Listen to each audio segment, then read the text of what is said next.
Here is the point of view. You're using a bot, like you see here, to contact millions of businesses on autopilot and sell them stuff.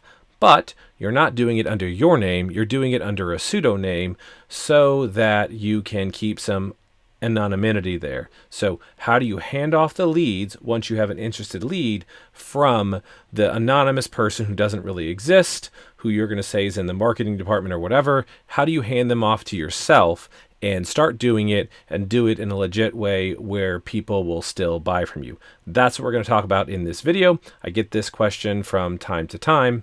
And if you're not familiar with contact form marketing, I'm talking about utilizing contact forms to get leads. You can hop over to contactformmarketing.com and get all the information. There's a free resource kit here. I would start there. There's a bunch of other stuff here as well. My name is Ryan Borden. So let's jump into this and let me explain what it is that I am talking about as well. So let's say that you are using GSA, right? So this is the software. If you're using it, you're familiar with it. When you go into a project here and you're sending out millions of contact forms and contacting millions of businesses on autopilot, you put in a email address here in the submission content. So if you know what I'm talking about, that's great. If you're a little lost at this point, then I would watch some other videos on this YouTube channel and grab that free resource list at contactformmarketing.com. There's an entire course in there for free and everything.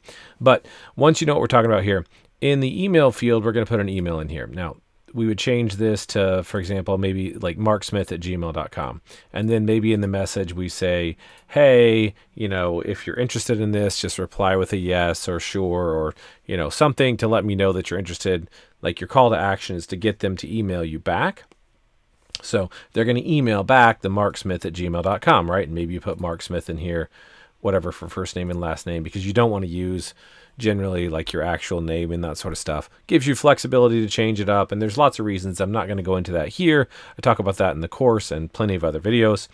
But then Mark emails you. Gmail's kind of funny. Sometimes it's fine with paid like Google Workplace accounts. I have seen those on occasion get banned. But definitely with a regular Gmail account, especially if it's new, you can get emails in, but if you start replying to them, you can get the account banned. So it's generally a good idea to take the email out of Gmail and reply with some other. Now you can reply with a different email account that is, an established Gmail account or whatever, but when you reply, it's going to be a different email address, right? And so it helps to keep it out of there also, just because there's going to be a ton of auto replies coming in here and things can get lost, and we don't want that. If they're a good lead, and we can contact them, we want to sell them something, then we want to, make sure we have them. So maybe you go over here and you reply from Kevin@digitalsolutions.com, right? I'm just making this stuff up, but you get the point. It's from a different email address. It might be from your actual domain name. It might be another Gmail. It doesn't matter. The question is, how do I get from we've sent a message to someone from, as Mark Smith, and they've replied to Mark Smith, and now we're emailing them as Kevin, which is who we actually are, right? We're actually Kevin or Sally or whoever, right? So the simple short answer is people ask like, okay, how do I make that transition? Because Mark was talking to them and now I'm actually Kevin, and they're going to see Kevin talking to them. Just don't say anything. Just talk to them like you've been talking to them is the short answer. So what does that mean? Well, I got a spam email here just for purposes. When the email comes in, right, it comes from like, this is yo at, I don't know, gettheelevator.com. I don't know, whatever. It doesn't matter, right? So this is where they would see your marksmith@gmail.com, right? They would see it. This is Outlook, but however they get it, right? Whether it's an email client or like Gmail or whatever. All they're going to do is they're going to come in here and they're going to see this. Here's what to watch, eat, and drink and do this weekend. That's the title, the subject of the email. Then there's this email with, I don't even know. Like I said, it's spam, it's junk, but whatever. So here it is. They're going to read the email and be like, oh, cool, I want to email this person back because I actually need to buy SEO, or I need to buy whatever it is that you're selling, new leads, new services, growing their business, ad campaigns, whatever, right? Marketing agency stuff, doesn't matter. All they're going to do is say, okay, they read the email. Maybe they looked at the signature. If it has a signature and says, hey, it's from, who do we say it was from here? From Mark, right? Because maybe you put a signature in there. They're going to hit reply. And then they're going to come over here and say, hey, yes, I'm interested.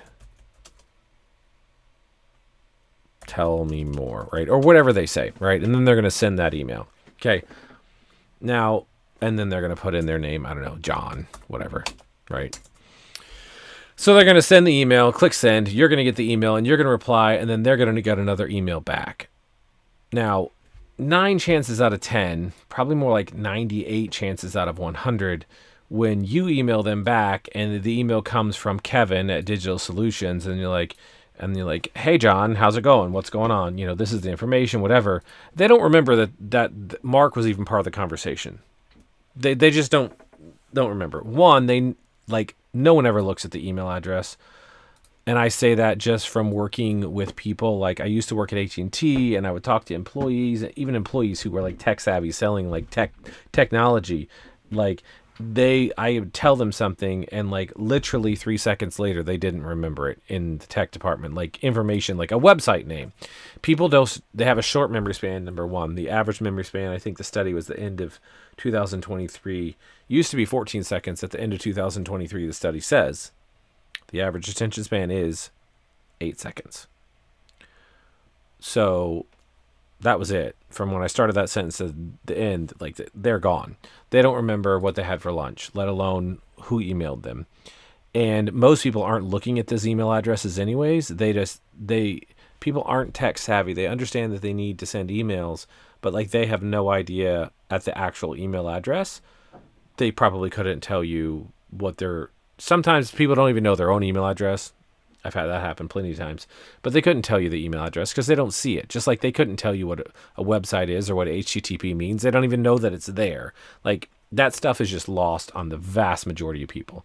I think like about once every 5 years or so, in the past 10 years that I've been doing contact form marketing, I've had somebody come to me and say something about a website or an address, or something's not like part of a URL or something like that, which would be equivalent to the email address, that they noticed that something was off, right? Everybody else doesn't notice. And those people who really, really, really are paying that close of attention, they're like really, really, really tech savvy. And most of the time, they can't get out of their own way, and they're not going to buy from you anyways. That's my experience. You can do with it what you want, but all I would do is I would just reply and say, hey, John, glad you're here. Here is your info. Thanks, Kevin. And move on. I just reply to the email thread, right? You want to stay in the same email thread.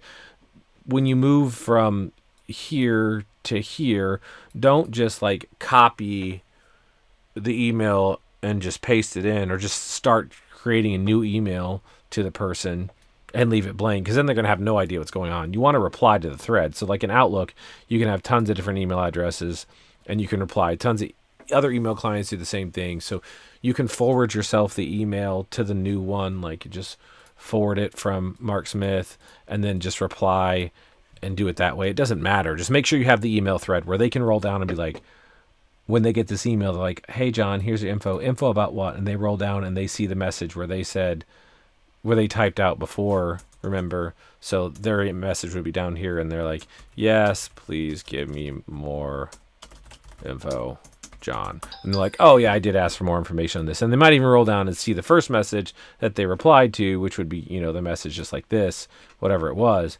But they're highly unlikely to go down, roll all the way down to the bottom and say, well, it looks like the original person that sent me a message was Mark, and now this is Kevin replying. Because companies have employees. It's super common to get an email from somebody different. Or you're used to sending messages to support at something or info at something, and you get messages from different people. So that's like super common. I'm sure you've had that. So I would just never even address it unless somebody comes back, unless John comes back next time and says, hey, Kevin, I was talking to Mark. What happened there? I would say out of 1,000 messages that you send, you might have one person that's going to do that. And so when they do, you just then you just come back and say, hey, John, Mark actually works for the marketing team but doesn't deliver products or do sales.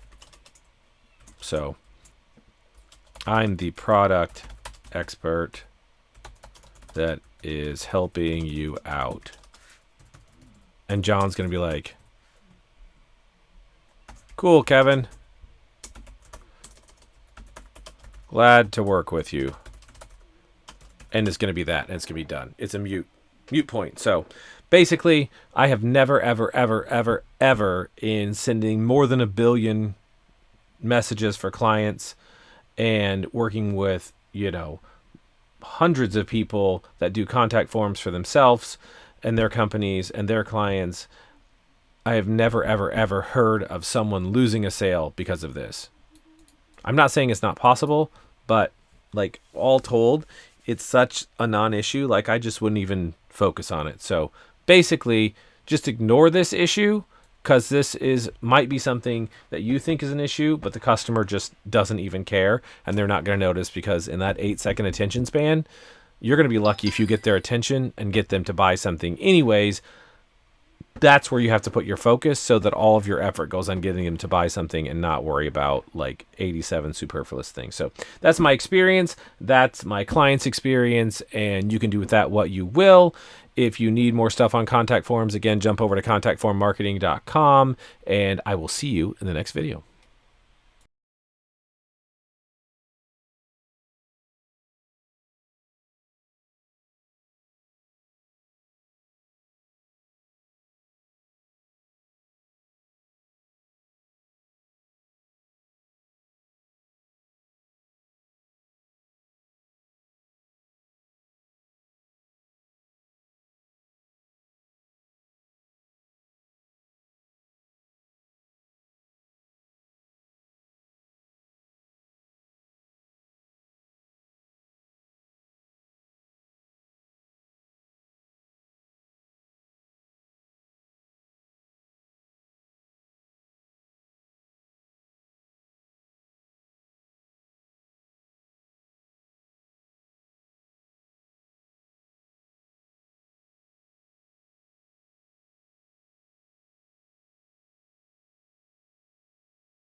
You can have even more, and it's easy. There's a subscribe button down below. Find it now and click it right now. And after you click subscribe, click the bell right next to it. And now, here's a couple other videos that YouTube thinks is best for you.